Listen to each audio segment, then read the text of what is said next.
ஏற்றமுன்னா ஏற்ற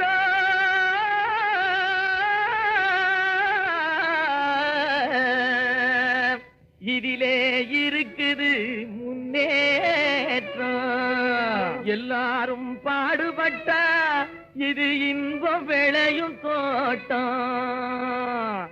கிணத்து நீரை நிலத்துக்கு தான் எடுத்து தரும் ஏற்றம். எறும்பு போல வரிசையாக எதிலும் சேர்ந்து உழைக்கணும்.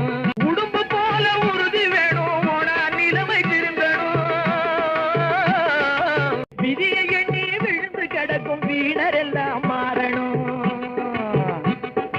வேலை செஞ்சா உயர்வோம் என்ற விபரம் மண்டையில் ஏறணும்.